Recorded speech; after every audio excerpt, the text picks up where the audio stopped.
주시기 바랍니다. 오늘 우리에게 주시는 하나님의 말씀은 고린도후서 5장 1절에서 10절까지의 말씀입니다. 제가 가지고 있는 성경은 신약 성경 290페이지입니다. 주신 말씀 중에서 1절과 2절, 8절에서 10절까지의 말씀을 함께 교독하시겠습니다. 1절 제가 먼저 읽겠습니다. 하나님의 말씀입니다. 만일 땅에 있는 우리의 장막집이 무너지면 하나님께서 지으신 집 곧 손으로 지은 것이 아니요 하늘에 있는 영원한 집이 우리에게 있는 줄 아느니라. 참으로 우리가 여기 있어 탄식하며 하늘로부터 오는 우리 처소로 덧입기를 간절히 사모하노라. 8절 제가 읽겠습니다. 우리가 담대하여 원하는 바는 차라리 몸을 떠나 주와 함께 있는 그것이라. 그런즉 우리는 몸으로 있든지 떠나든지 주를 기쁘시게 하는 자가 되기를 힘쓰노라. 10절 함께 읽겠습니다. 이는 우리가 다 반드시 그리스도의 심판대 앞에 나타나게 되어 각각 선악간에 그 몸으로 행한 것을 따라 받으려 함이라. 아멘. 할렐루야. 저희가 6.3 상암 집회를 영적으로 하는 2년, 실제적으로 1년을 준비를 했는데, 제가 준비하면서 우리가 가진 기도 제목이 있었습니다. 오늘 김 장로님 기도하신 대로 남북 통일과 특별히 한국교회 회복을 넘어 부흥으로 재부흥의 결정적인 사건이 될 것이다. 그리고 재부흥이란 게 뭐냐, 한국교회 다시 재부흥한다는 것이 뭐냐, 그것은 두 가지가 우선 필요한데, 예배의 재부흥이 있어야 할 줄로 확신합니다. 또한 말씀의 재부흥이 있어야 할 줄 확신합니다. 예배와 말씀이 재부흥이 되어야 되는 거예요. 오늘 여러분들이 들어오시면서 뭐 좀 다르지 않으세요? 뭐 감각이 이렇게. 오늘 예배는 좀 다르요. 왜냐하면 일부 예배 때 우리가 전력 투구를 했어요. 암 예배 때 하나님 한국 예배를 살려달라고 했잖아요. 그런 마음으로. 그래서 한 1, 2년 동안 제가 간단하게 말씀을 하고 이게 제가 주일 설교를 할 터인데, 여러분의 모든 예배가 거룩한 성공이 일어나기를 바라는 것입니다. 첫 번째, 여러분 예배는요, 예배 드리기 전에 결정되는 거예요. 아주 중요한 거예요. 성공적인 예배는 예배당에 들어오기 전에 이미 결정되는 것이에요. 그러면 예배당에 들어오기 전에 결정된다는 것은 어떤 뜻인가 하면, 반드시 여러분 들어올 때마다 거룩한 기대감을 가지고 들어와야 돼요. 반드시 매주 하나님 거룩한 기대감을 갖고 있습니다. 하나님 오늘 이 거룩한 기대감을 가지고 왔는 줄 주님은 아시는 줄로 믿습니다. 이렇게. 그러면 거룩한 기대감은 구약이나 신약이나 성도들 쭉 보면요, 거룩한 기대감을 갖는 성도들에게 나타난 공통적인 현상에서 그것이 뭐냐면요, 이것입니다. 하나님 거룩한 기대감을 가지고 왔다는 것은, 모인다는 것은 오늘 예배를 통하여 하나님의 음성을 들을 것이라는 기대감을 갖고 모이는 것이에요. 오늘 하나님이 여러분들에게 개인적인 음성을 들려주시기를 원하는 것입니다. 말씀을 통하여. 오늘도 잠시 세상에 내가 밑에서 보면, 옆에서 보면서 기가 막혀요. 너무너무 찬송을, 오늘 마칠 때 또 찬송할 때 찬송을 통하여도 들려주신 말씀이 있을 것이에요. 기도를 통하여 들려주는 말씀이 있을 것이고, 여러분의 헌신을 통하여 주님이 하시는 말씀이 있을 것이고, 성도의 교제를 통하여 주시는 말씀이 있을 거예요. 오늘 마치고 나가면서 우리 선교 컨퍼런스에다가 뭐 여러 가지 하시는 거 쭉 글로벌 강장 나가시면서도 주님께서 내 개인적으로 주시는 음성이 있을 것이에요. 정리합니다. 예배는 예배 들어오기 전에 결정되는 것이다. 반드시 거룩한 기대감을 가지고 들어와야 한다. 거룩한 기대감의 핵심은 오늘도 주님이 나에게 살아계신 하나님의 음성을 들려주실 것이다. 말씀과 기도와 찬양과 헌신과 교제를 통하여. 오늘 이것이 이번 주일 여러분들의 삶의 여정이 되시기를 바랍니다. 자, 오늘 저는 죽음의 신비에 대해서 오늘 좀 중요한 말씀을 나누고자 합니다. 지난 31일 날 긴급 재난 경보 받으셨습니까?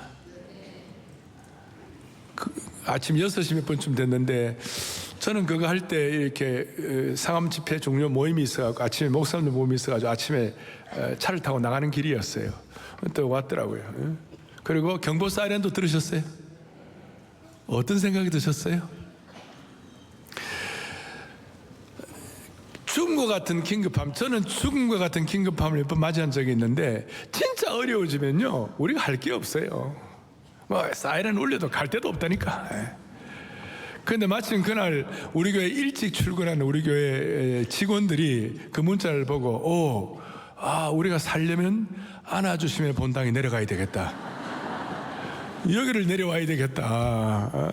이제 이런 생각을 하고 그렇게 막 그 마음을 가지고 했대요. 했는데 여러분, 재난이 있고 위기를 당하면 사랑의 교회 본당에 오면 사는 것입니다.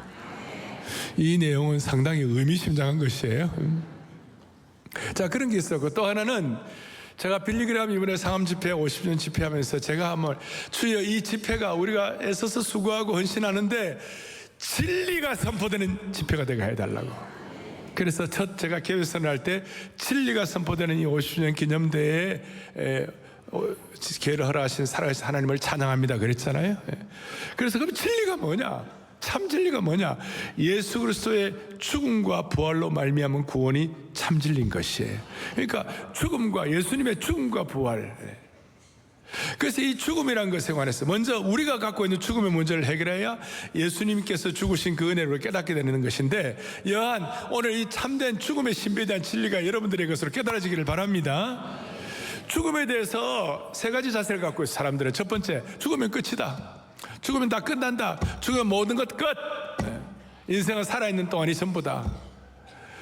그러니까 뭐 살아있는 동안 내 마음대로 살고, 내 하고 싶은 대로 살고, 캐서라 세라 whatever will be 이래 살고, 내가 하고 싶은 대로 살고, 그냥 그냥 허상 하나 부르면서 죽으면 끝이라니까 막 그냥 알코올이나 탐닉되고 이렇게 죽으면 끝이니까 그래서 사는 거예요. 두 번째는 죽으면 수수께끼이다. 알 수 없다. 죽으면 알 수 없다니까 염세주의자가 되고 수수께끼 같은 인생을 사는 것이에요. 죽음이 수수께끼라고 생각하는 사람은 그런 어떤 그 수수께끼 같은 인생을 사는 것이에요. 근데 세 번째, 죽음 이후에 반드시 영원한 생명이 있다. 이걸 믿는 사람과 안 믿는 사람은 엄청난 차이가 있는 것이에요. 죽음 이후에 영원한 세계가 있다고 믿는 사람은 사후 대책을 세우고 기백을 갖고 살게 되는 것이에요. 준비된 사람으로 믿음의 용사처럼 살 수가 있는 것이에요. 여러분, 죽음에 관해서는 확실히 아는 거 있잖아요. 여러분들과 제가 100% 아는 거 있어요. 그거 뭐냐면 우리는 100% 다 죽는다. 여기는 예외가 없어요. 우리 하나님은 무시간대의 개념에 있어요. 우리 하나님께는 과거, 현재, 미래에 대한 개념, 그 초월적, 초시간대의 개념, 무시간대의 개념에 계시기 때문에 우리가 이 땅에 살아가는 동안 어떤 사람 100살 살고, 어떤 사람 90살 살고, 어떤 사람 60살 살고, 다 50살 이렇게 차이가 30, 40년 차이가 있을지 모르지만 하나님 앞에서는 그게 아무것도 아니에요. 하여튼 여러분과 저는 100% 죽습니다. 맞습니까? 그러면 그 이후에 죽음에 대한 대책이 뭐냐고.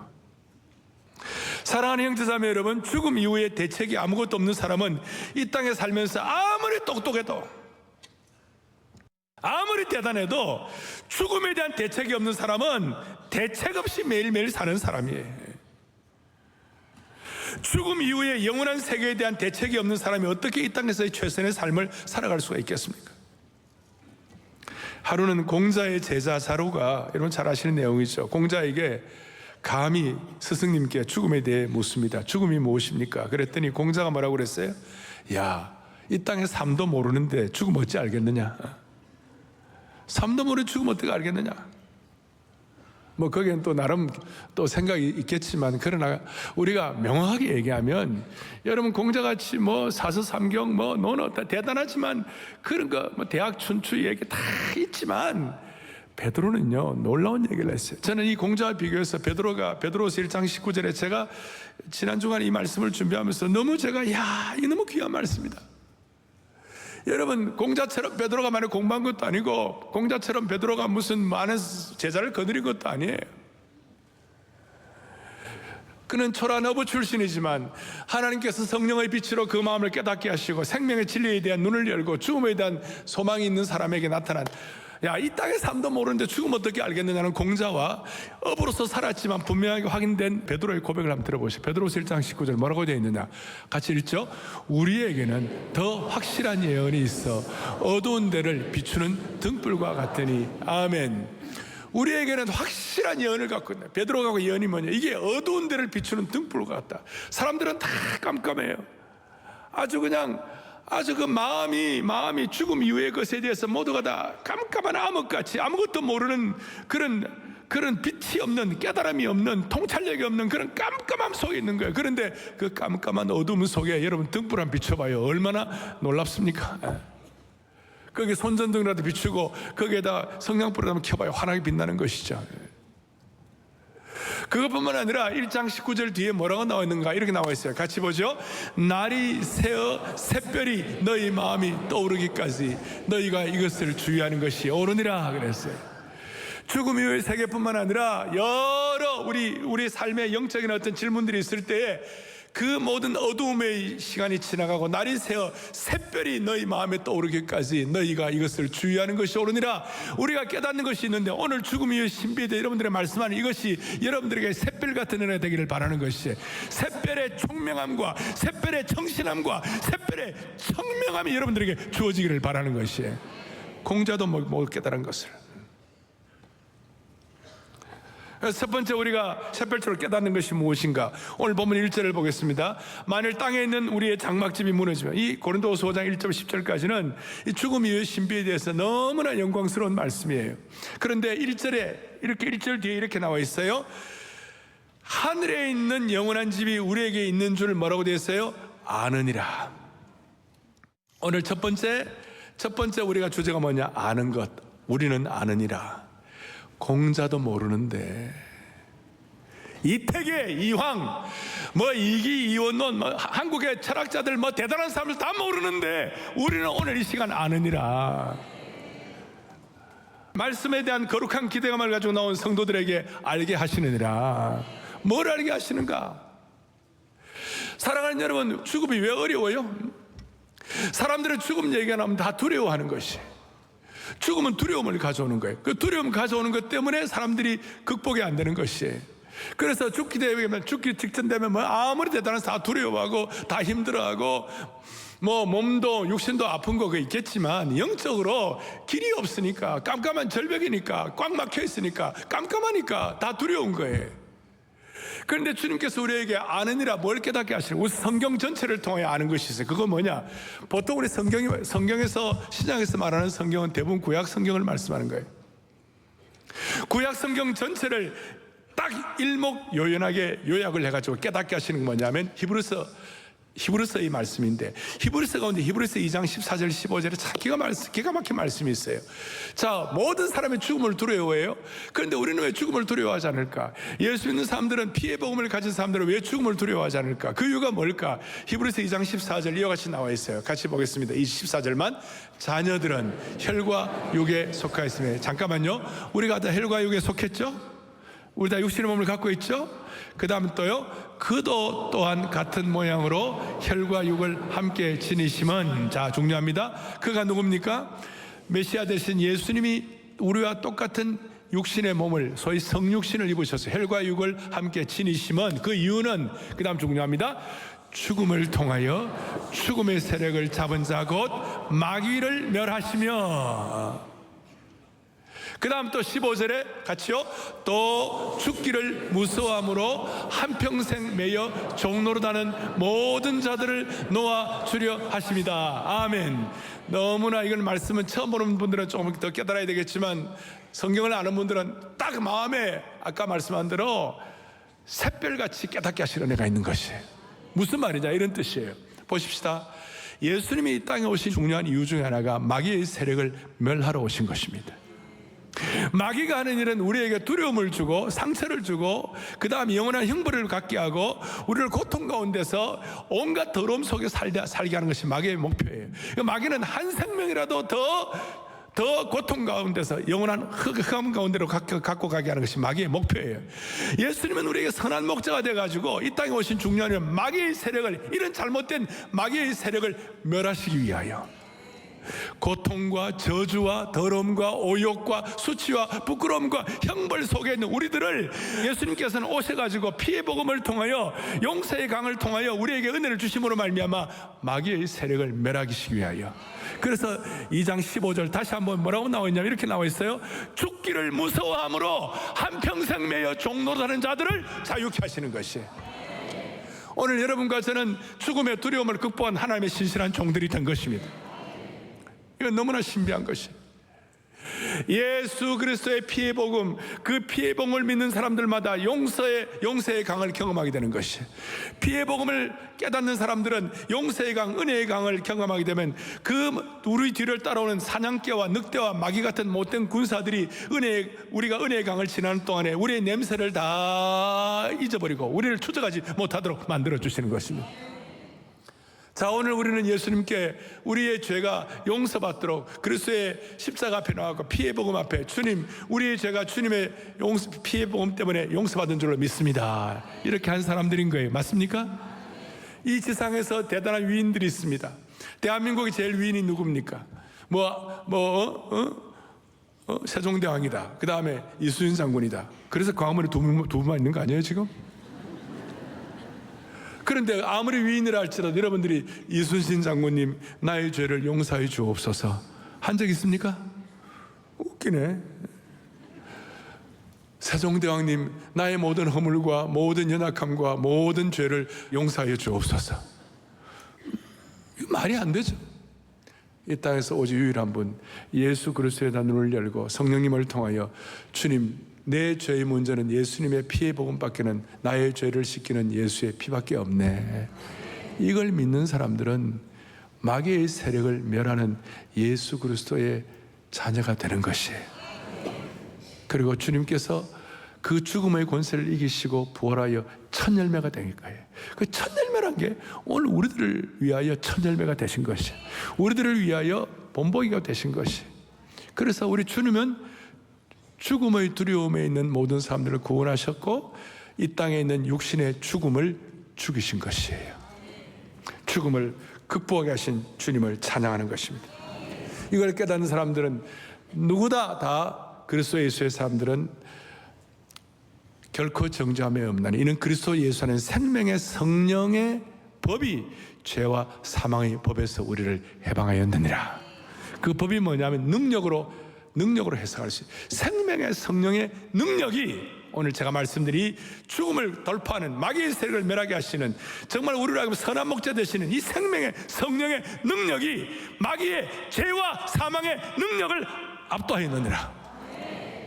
극복해 하였느니라.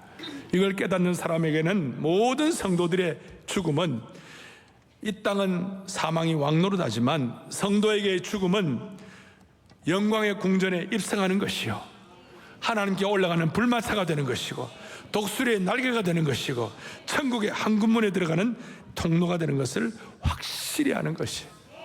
그래서 바울은 이걸 깨닫고 난 다음에 우리가 이 땅에 살아가면서 수많은 우수 사례와 수많은 참 환난 근심이 있다. 그러나 하나님의 사람들은 죽음을 두려워하지 않기 때문에 하나님의 영광을 바라보고 이 땅에 살아가는 동안 남은 인생을 즐거워하느니라. 확실하게 고백하고 있는 것이 이것이 성경 전체를 통하여 우리가 아는 것이다. 두 번째로 아는 것은 본문에 좀 더 자세히 나와 있는데 본문을 통하여 아는 것이 1절에 있는 내용입니다. 만일 땅에 있는 우리의 장막집이 무너지면 여기 보니까 본문에서 장막집이라는 말, 텐트라는 말이 두 번이나 나와요. 장막집이 무너지면 그 다음에 하늘에 있는 영원한 집이 우리에게 있는 줄 아느니라. 그러니까 두 가지가 대조가 되고 있는 것입니다. 땅에 있는 장막집과 하늘에 있는 영원한 집이 대조가 되는 것입니다. 땅에 있는 장막집은 영어로 텐트인데 이것은 여러 해석도 있지만 이거 땅에 있는 장막집을 우리의 육신의 몸이라고 해도 과언이 아니에요. 저와 여러분 육신의 몸을 입고 있는 것이에요. 그런데 이 육신의 몸의 특징은 무너지는 것입니다. 낡아가는 것입니다. 우리는 나이가 들수록 이 땅에 있는 장막집이 무너지는 것을 육신의 장막집이 절감하고 있어요. 젊을 때 탄탄했던 장막집이 나이가 들수록 장막집에 지붕이 쳐지는 것입니다. 이것은 뭐냐면요, 머리가 빠지는 것입니다. 말뚝이 느슨해지는 것입니다. 장막집 말뚝, 두 다리의 힘이 없어지는 것입니다. 그리고 장막집 그 폴대 못은 조금씩 흔들리게 되는 거예요. 갈수록. 다시 지붕이 쳐진 것은 머리가 빠진 것이고 말뚝은 다리에 힘이 없으는 것이고 못이 흔들리는 것은 이빨이 흔들흔들하는 것이 예전 같지가 않다는 걸 철거하는 거예요. 제가 최근에 10여 년 만에 만난 어떤 분이 있었어요. 그분을 제가 10여 년 보면서 아이고야 왜 이렇게 많이 늙으셨습니까? 라고 말은 하지 아니하고 속으로만 그래 얘기했어요. 내가 깜짝 놀랐어요. 그런데 그 순간 제가 내가 늙은 걸 네가 모르구나. 어떤 사람이 거울에 비친 자신의 모습을 보면서 야 요즘은 거울도 예전 같지 않네. 사실은 거울은 그대로인데 내가 달라진 것이죠. 내가 달라진 것이. 땅에 있는 장막집은 무너지고 낡아지는 것이에요. 이 땅에 지금 의학과 눈부신 진보가 있다 할지라도 아무리 있어도요 우리는 땅에 있는 장막집 무너지고 다시요 사망률 100%예요. 예외가 없어요. 텐트 무너지는 것을 우리가 안 하니, 장막집이 무너지는 걸 안 하니, 또 하나 더 우리 아는 것은, 더 중요한 것은 2절 1절 뒤에 하늘에 있는 영원한 집이 우리에게 예비되어 있는 것을 아는 것이다. 이 영원한 집은 손으로 지은 것이 아니라 하나님이 예비하신 것인 줄로 확신합니다. 그리고 그 예비한 것을 아는 사람은 2절 하반절에요 하늘로부터 오는 우리 처소로 덧입기를 간절히 사모하노라. 자, 이 내용은 어떤 장소적인 개념보다도 더 중요한 것은 우리가 부활의 몸을 확실히 입는 것을 말씀하는 것이에요. 고전 15장에도 보면 뭐라고 나와 있느냐, 여기에 대해서 이렇게 나와 있어요. 마지막 나팔이 불리는 그 시간에 순식간에 우리 모두가 다 홀연히 변화되리니. 여기에 이제 이렇게 다른 신학적인 여러 내용들은 제가 다 언급하지 않겠습니다. 중요한 것은 하늘에 있는 영원한 집이 우리에게 예비되어 있는 것이고, 우리가 재림의 그 순간 우리의 몸은 예수님처럼 부활의 몸으로 순식간에 변화될 줄로 믿습니다. 자, 그러면 이렇게 아는 사람에게 나타나는 현상이 뭔가? 이렇게 확실히 피해 복음과 마귀의 세력을 멸하시고 죽음의 두려움을 없애시고 장막집과 영원한 집에 대한 주님의 몸을 입는 것을 깨닫고 아는 사람이 나타나는 어떤 실제적인 삶의 현장이 어떤 것인가? 6절이에요. 6절에 뭐라 하냐면 이렇게 나와 있어요. 우리가 항상 어떻게 됐어요? 담대하여. 그러니까 앞으로 오늘 이후로 사랑의 교회 모든 성도들은 담대해야 돼요. 제 말씀이 아니라 여러분과 저는 담대히 살아야 되는 것이에요. 여러분, 죽음도 두려워하지 않는데 눈에 보이는 게 없지. 우리는 이 땅에 살아가면서 죽음의 신비에 대해서 깨닫고 난 다음에 우리의 마음속에 간절한 기대감을 가지고 있어야 되는 것이 뭐냐면 오늘 바울이 고백한 대로 담대하게 살아야 한다. 이 담대함이 우리 사랑의 교회의 특성이 되기를 바라는 것이에요.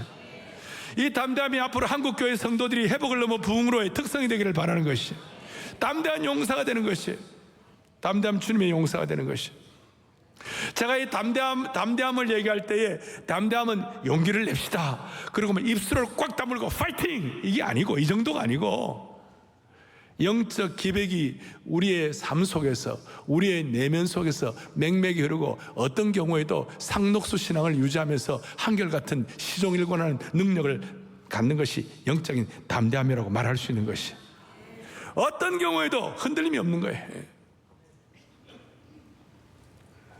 담대함을 가지고 죽음 이후를 예비하고 주님이 예비하신 처소를 사모하게 되면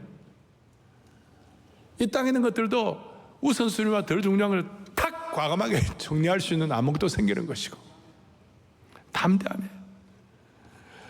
저는 왜 하나님께서 다윗도 실수가 많았는데 왜 그렇게 하나님은 다윗에게 너는 내 마음에 합한 자다, What makes, 무엇이 다윗으로 하여금 너는 내 마음에 합한 자다.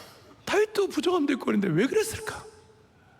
나는 다윗이 가진 놀라운 통찰력 가운데 하나가 뭐냐면, 하나님 아버지, 나는 왕궁에 삽니다. 나는 나름대로 궁에 삽니다. 나는 나름대로 대단한 거 다 경험했습니다. 여러분, 다윗처럼 지상의 정복왕이 어디에 있어요? 그런데 다윗이 뭐라고 했냐 합니까? 내가 왕궁에서 거하는 것보다도 하나님의 집에 문지기로 있는 것이 더 좋습니다.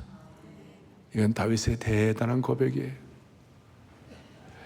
쉽게 말하면 이 땅에서의 첫날보다도 천국에서의 한날이 더 낫다는 것이에요. 그래서 우리가 죽음 이후를 두려워하지 않아요. 죽음의 신비를 깨달은 사람들은요, 제가 좀 이런 용어를 써서 죄송한데 앞으로 문지기 신학이라고 그럴 거예요. 문지기 신학을 우리가 가져야 되는 것이에요.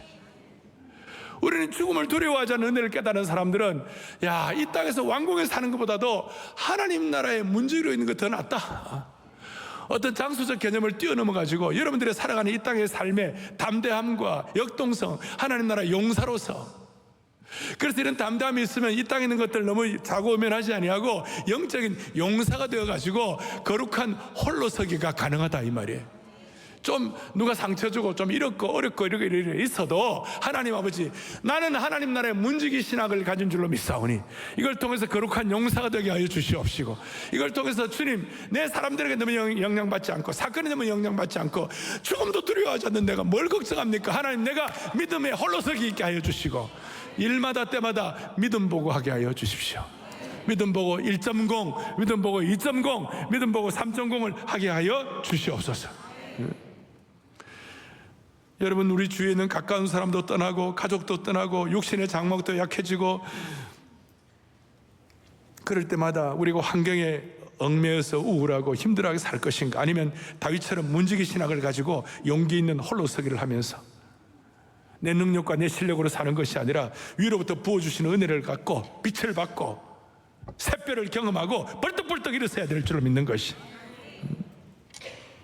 이걸 5절에서 보니까 성령으로 보증을 받았다. 우리가 보증서를 다 써주는, 여기에 대해 성령께서 보증서를 써주시고 도장을 찍어주시고, 그리고 7절에 보니까 무슨 일을 주니까 우리가 믿음으로 행하고 보는 것으로 행하지 않는 삶을 살게 한다. 소위 믿음 보고 하는 삶을 살도록 도와주실 것이다. 장막집이 무너지고 영원한 집을 믿는 사람들은, 죽음의 신비에 대해서 눈을 뜬 사람들은, 순식간에 주님 오실 때 우리가 홀연히 주님의 몸을 입기를 확신하는 사람들은 우리는 담대함을 평생 유지하는 줄로 믿습니다. 담대함의 표현은 다윗처럼 문지기 신학을 가지고 이 땅에서의 수많은 것보다 하늘나라의 차루가 더 낫다 이렇게 생각하고, 그렇게 살 때 매일매일의 삶이 하나님 앞에 믿음의 보고를 하고 살 수 있도록 만들어 주시는 것입니다.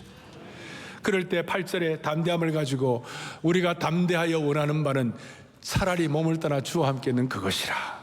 주님과 함께 본향 갈 것을 확신하고, 현재는 육체의 몸을 떠날 수는 없지만 그러나 우리가 몸을 떠나 주와 함께 있을 것이라는 담대함 가지고 문지기 신학을 가지고 홀로서기를 갖고 주님과 함께 있을 걸 우리가 기억하면서, 이제 중요한 것은 9절에 우리는 몸으로 있든지 떠나든지 주를 뭐하게 하는 자 되기를 원하노라. 기쁘시게 하는 자. 담대함을 가지고 주님을 기쁘시게, 믿음의 용사로 문지기 신앙을 가지고, 어제 우리 선교 컨퍼런스를 하면서 어제 그런 말씀 나눴잖아요. 남김없이, 후퇴 없이, 후회 없이 살아가는 인생이 되게 하여 주시옵소서. 자, 이런 담담을 가진 사람의 나타난 특징은 9절에 내가 몸으로 있든지 떠나든지 주를 기쁘시게 하는 자가 되기를 힘쓰노라. 죽음의 신비를 깨닫는 사람들은, 죽음을 해결하는 사람은 어떠하든지 이 땅에 살아있는 동안 주님을 기쁘시게 하는 사람 되게 하여 주십시오. 그러면 주님을 기쁘시게 하는 삶이 어떤 것인가? 현장으로 나온 것이 10절이에요. 10절 다 같이 시작. 우리가 반드시 그리스도의 심판대 앞에 각각, 저기 보니까 그 다음에 뒷부분도 같이 계속 시작. 선악간에 그 몸으로 행한 것을 따라. 아멘. 10절에 뭐냐? 우리가 다 심판대 앞에 선다. 주님을 기쁘시게 하는 자의 삶이란 것은 심판대 앞에 설 것을 기대하고, 그 심판대 앞에서 우리가 선악간에 우리가 상급을 받을 것이다. 소위 상급 심판에 대한 기대를 가지고 살아가야 한다, 이런 뜻이에요. 우리는 지금 구원을 받느냐 안 받느냐는 심판은 우리가 끝난 사람들이에요. 피의 복음을 통하여 정리가 된 사람들인 줄로 믿습니다. 아까 우리가 용서해달라고 어떤 위인에게 말한 것이 아니라 메시아에게, 그리스도에게, 기름 부음 받는 자에게 우리가 말씀한 거예요. 우리가 기도한 것이. 그래서 그 문제는 해결된 거예요. 이제 나타난 것이 우리에게는 뭐가 있냐? 상급 심판. 심판대 앞에 우리가 우리에게 받은 공적을 따라서 선악간에, 이거는 무슨 누가 이 땅에서 뭐 잘하면 축복받고 못하면 이런 개념이 아니에요. 이거는 완전히 다른 차원이에요. 하나님이 우리에게 주신 것들을 가지고 어떻게 살았느냐 하는 거, 우리의 삶을 쭉 이렇게 사는 걸 가지고 하나님 앞에 상급 심판을 받는 것이에요. 이걸 왜 이렇게 제가 좀 이렇게 오늘 말씀을 드리는가 하면, 과거에 16세기에 캐톨릭이 너무나, 그 당시에 캐톨릭이 너무나 부패를 하고, 그 다음에 이 소위 사람의 구원을 가지고 장난을 쳤어요. 오직 의인은 믿음으로 말미암아 살리라. 구원은 예수의 피로 받는 것이에요. 맞습니까? 그런데 그 구원을 공로주의로 우리의 행한 바에 따라서 구원을 받는다, 이런 식으로 표현을 해가지고 마르틴 루터가 너무 열받아가지고 이건 아니다. 그러면서 그 캐톨릭의 그 공로주의와 이런 것들을 가지고 없는 성경의 연옥도 막 만들고, 그 다음에 또 죽은 자를 위한 기도 막 이런 것도 만들고 막 그렇게 했어요. 그것이 싫어가지고 우리가 물을 버릴 때 그냥 와장창 버렸는데, 버린 것 중에 하나가 뭐냐면 선악간에 심판받는다는 이 상급 심판에 대한 걸 버려버린 것이. 구원받은 자는 상급 심판을 잘 받을 수 있도록 은혜로 준비하는 하나님의 백성이 되는 것이에요. 이게 아주 중요한 것입니다. 그래서 이 상급은 은혜 받은 자에게 나오는 자연스러운 행위가 되어야만 하는 것이에요. 이런 거 있잖아요. 시험 준비를 열심히 최선을 다하여 이렇게 한 사람은 시험 볼 날이 두려워요, 시험 볼 날을 막 기대해요? 저는 그런 거 한 번도 안 해봤습니다. 그런 분도 있을지 모르는데, 정말 시험 준비를 최선을 다해 잘하고 막 그렇게 하면 시험 볼 날을 막 기대하면서 막 그래 해요. 그렇게 하는 거예요. 뭔가를 열심히 준비하면 그날이 와도 두렵지가 않는 것이죠. 그런데 이제 이런 하나님의 기쁘시게 하는 것, 상급 심판, 이런 것들이 좀 늘 마음속에 다짐이 되고 확고하게 좀 뭔가 와닿을 수 있는 뭐가 없을까? 그런 좀 현장을 보고 좀 도전받고 그런 게 없을까? 그게 바로 양화진이에요.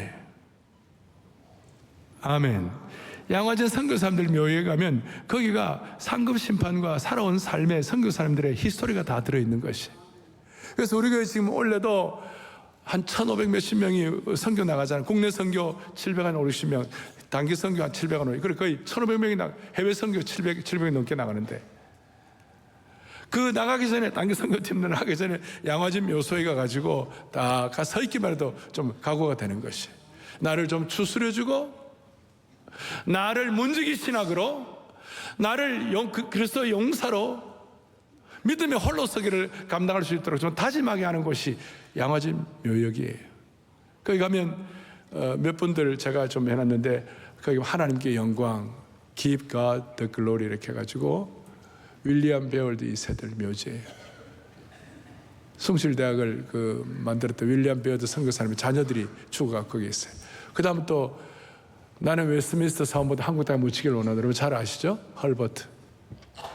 또 그 다음 그 유명한, 만일 내게 줄 수 있는 1000개의 생명이 있다면 나는 조선을 다 바치리라, 루비 캔드리겐. 저런 내용 들으면 우리가 마음에 숙연해지잖아요. 근데 양화진에 가서 양화진에만 가고 봐야 되나? 좀 무슨 길이 없나? 그런데 우리가 몇 년 동안 준비를 하면 하나님께서 우리에게 사랑의 동산을 주신 줄로 믿습니다. 저는 이 사랑의 동산을 위하여 기도, 소위 메모리얼 파크인데 양평에 아주 참 괜찮은 지역에 하나님께서 우리에게 주셨어요. 제가 그걸 보고 이건 도대체 하나님 우리에게 왜 주시나? 목사, 앞으로 양평 사랑의 동산은 제2의 양화진 묘가 되어야 하는 것이야. 양화진에는 풀타임 선교사들이 거기 가서 살았다면, 여기 양평에 있는 사랑의 동산은 사랑의 교회 제자훈련 목회 철학을 가지고 한 생애 동안 보냄받은 소명자로서 온전한 예수님의 제자로서의 평생에 달려갈 길을 달린 그런 사람들의 삶의 현장이 되어야만 하는 것이야. 라틴어로 미시오 히스토리아, 미션 히스토리, 선교적 삶을 살았던 곳이 되어야만 하는 것이야. 그런 깨달음을 주시는 거예요. 그러면서 그 양평 그 사랑의 동산에 대해서 사랑의 동산은 죽은 자의 고귀한 삶을 통하여 산자의 영혼을 깨우치는 장소가 될 것이다. 이런 깨달음을 주셨어요. 예. 죽은 자의 고귀한 삶을 통하여 산자의 영혼을 깨우는 장소가 될 것이다. 자, 이걸 하면서 제가 깨달은 몇 가지 진리가 있는데, 여러분과 저는 태어난 곳은 다 달라요. 어떤 사람은 지방에 태어나고, 어떤 사람은 서울 태어나고, 조선 팔도에 태어나고, 심지어 우리 교회 교원들 가운데 북한에서 태어난 우리 북사선 식구들이 있어요. 북한 사랑의 선교회. 어떤 사람은 또 해외에서 태어난 분들도 있어요. 태어난 고향은 다 달라요. 그런데 돌아갈 본향은 같아요. 그래서 제가 태어난 고향은 다를지 모르지만 돌아갈 본향은 같다. 시작. 하나님의 자녀들은 고향은 다르지만, 아멘. 그래서 성경은 참 재밌는 게요, 태어난 생일보다도 장례식을 훨씬 더 많이 언급하고 있어요. 오죽하면 장례식 가는 자가 더 지혜로운 자다. 돌아갈 본향에 대해서 깨달음이 있으니까. 성경의 생일은 그 창세기 4장의 바로의 생일과 또 그 복음서에 보면 헤롯의 생일을 잠깐 언급하고 나머지는 다 장례식이에요. 그래서 성경은 묻히는 장소가 중요하다고 생각했어요. 이스라엘 사람들에게는 지금도 태어난 고향보다도 죽고 묻히는 장례 장소가 중요한 것이, 제 얘기가 아니고 아브라함이 175세를 살면서 후손들에게 꼭 필요한 유산을 남겼어요. 레거시를 남겼어요. 그 물질적인 것이 영적 유산의 표현으로서 뭘 남겼냐면 막벨라구를 사가지고 거기에 자기도 묻히고 아내도 묻히고 이삭도 묻히고 야곱도 묻히게 했어요. 3대와 같이 묻혔어요. 여기는 홀로 성령이 주시는 음성이 있는 것이에요. 여러분들이나 제가 다시 한번 얘기하면 태어난 고향은 달라도 돌아갈 본향은 같아야 되는 것이에요. 그 3, 4대가 같이 묻힐 때 더 은혜가 있는 곳이에요. 그래서 사랑의 동산이 돌아갈 본향의 하나의 예표가 되게 하여 주십시오. 선대들의 믿음의 순례기를 보고 후대들이 이 땅에서 제대로 살아갈 수 있도록. 정리를 하겠습니다. 사랑하는 형제자매 여러분, 많은 사람들이 심판대 앞에 서는 것을 먼 일로 여기는 것입니다. 심판대 앞에 서는 것이 나와 상관이 없는 일로 여기는 것입니다. 그럴 때마다, 이 사랑의 동산을 볼 때마다 내가 주님 앞에 설 때 부끄럽지 않아야 되지 않겠는가, 그걸 결심하고 도전받는 그런 장소가 되기를 소망합니다. 우리는 아픔을 경험하고 사랑하는 가족이 떠날 때 눈물이 납니다. 그런데 우리가 하나님 나라의 문지기 신학을 가지고 믿음의 홀로 서기를 하고 상급을 바라보면서 죽음을 두려워하지 않게 되면 우리는 죽음조차도 담담하게, 대담하게, 담대하게 맞이할 수 있는 줄로 믿습니다. 이것이 선교적 삶이요 하나님께 영광을 올려드리는 삶이라고 확신하는 것입니다. 오늘 이 귀한 은혜가 여러분들에게 전달되어 피차 서로 격려하고 서로 축복하는 시간 되기를 축원합니다. 자비로우신 하나님 아버지, 죽음조차 극복하시고 마귀의 세력을 멸하시고 우리 모두에게 죽음의 두려움을 해결하게 하신 하나님의 은혜와 사랑을 찬양, 영광 올려드립니다.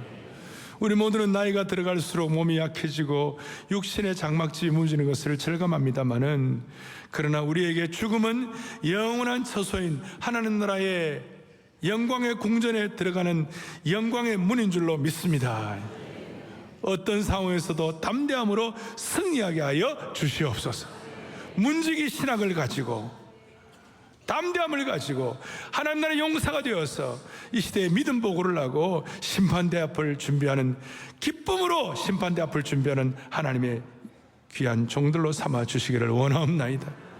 그리하여 예비하여 주신 사랑의 동산이 영혼 구원의 플랫폼이 되게 하여 주시옵시고, 선교적 가슴이 뜨거워지는 그런 제2의 양화진 묘지가 되게 하여 주시옵소서. 우리 주 예수 그리스도 이름 받들어 간절히 기도 올리옵나이다. 아멘.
우리 오늘 여기 이부 예배 참석하시는 많이 계시는데 다시요.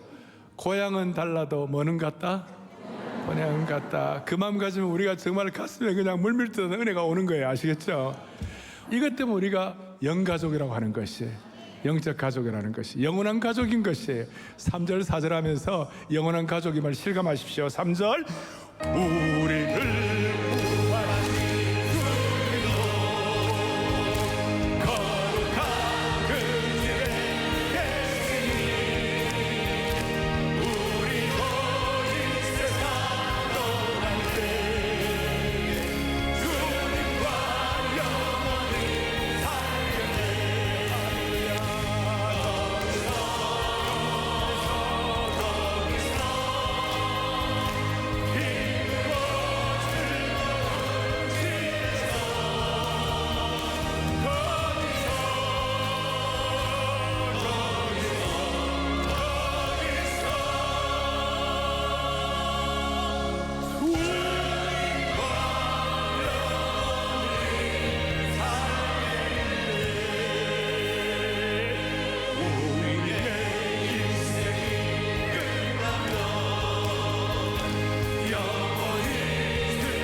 잠깐만요. 자, 한 번 더 3절 4절 한 번 더 할 거예요.